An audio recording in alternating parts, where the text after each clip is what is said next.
चलिए आज आपको ले चलते हैं एक दूर दराज के गांव में, एक ऐसी जगह जहां एक दिल दहला देने वाली लोक कथा आज भी जिंदा है। ये कहानी है मेछो भूत की। नाम से ही जाहिर है, एक ऐसी आत्मा जिसे मछलियों की भूख है।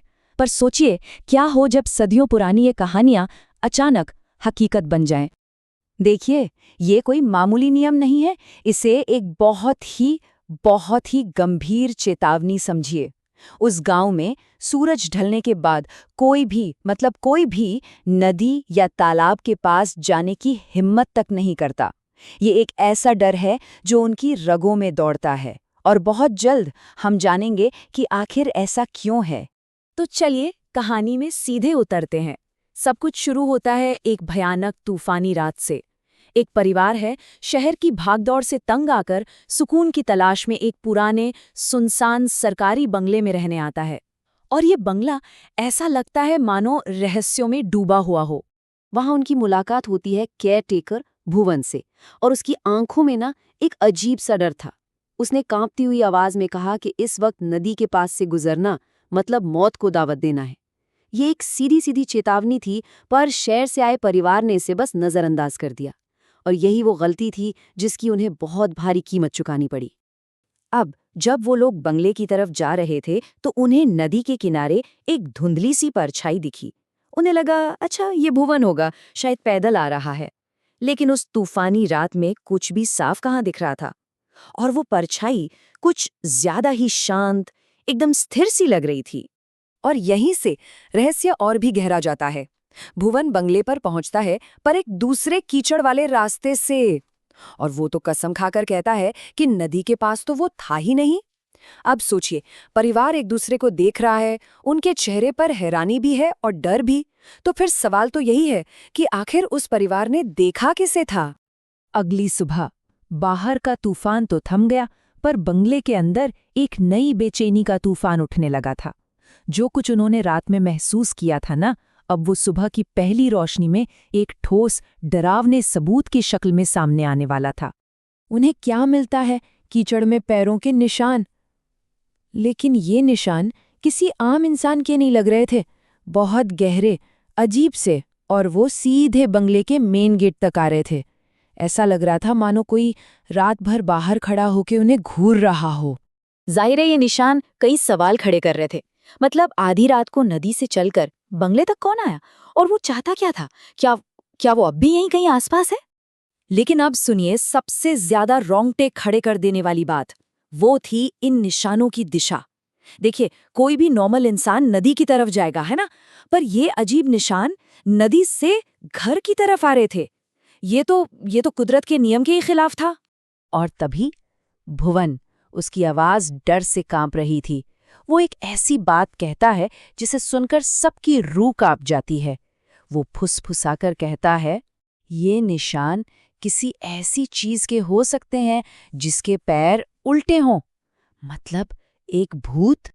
अच्छा, तो कहानी में आगे बढ़ते हैं। अब ये एक और भी ज्यादा भयानक मोड़ लेने वाली है। कहानी का फोकस अब शिफ्ट होता है परिवार की सबसे छोटी, सबसे मासूम सदस्य सुगंधा पर, और उसकी एक ऐसी मुलाकात पर जो इस पूरे खौफ की असली वजह बनने वाली थी। तो कुछ दिन बीतते हैं, माहौल थोड़ा नॉर्मल सा लगने लगता है। एक शांत धूप वाला दिन था।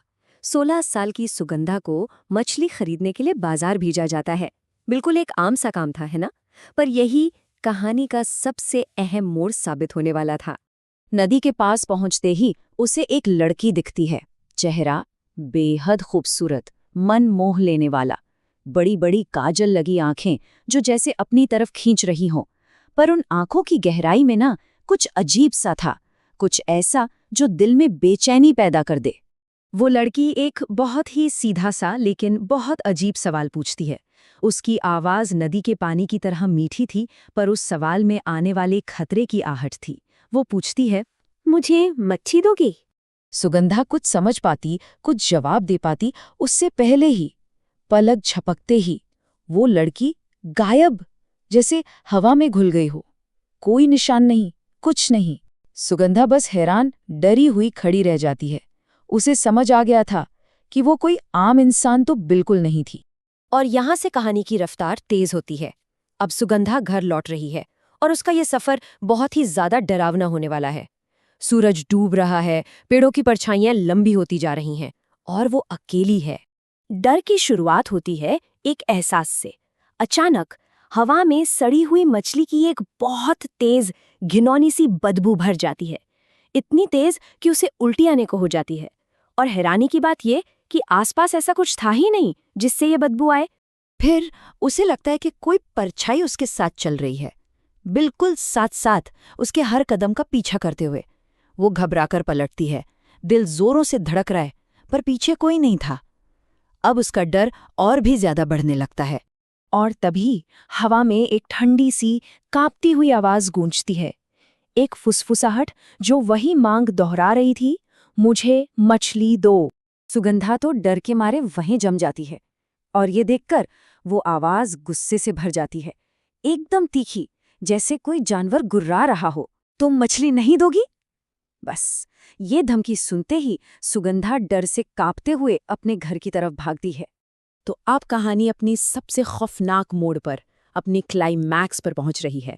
वो पल जहां मेचो भूत का असली भयानक चेहरा और उसका मकसद सबके सामने आने वाला था, और इसके बाद उस परिवार की दुनिया हमेशा के लिए बदलने वाली थी।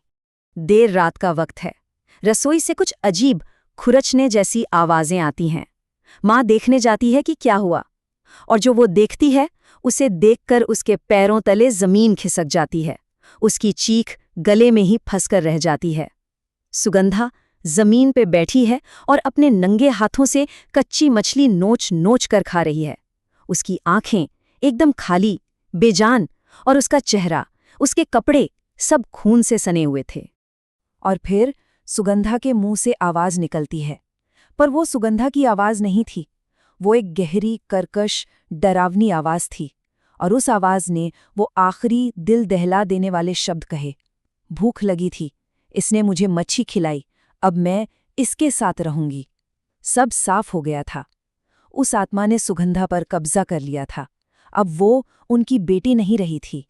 तो सवाल वही है, आखिर क्या होता है जब सदियों पुरानी कोई लोक कथा एक भयानक हकीकत बन जाए? और क्या होता है जब हम उन चेतावनियों को नजरअंदाज कर देते हैं जो अंधेरे में छिपी होती हैं?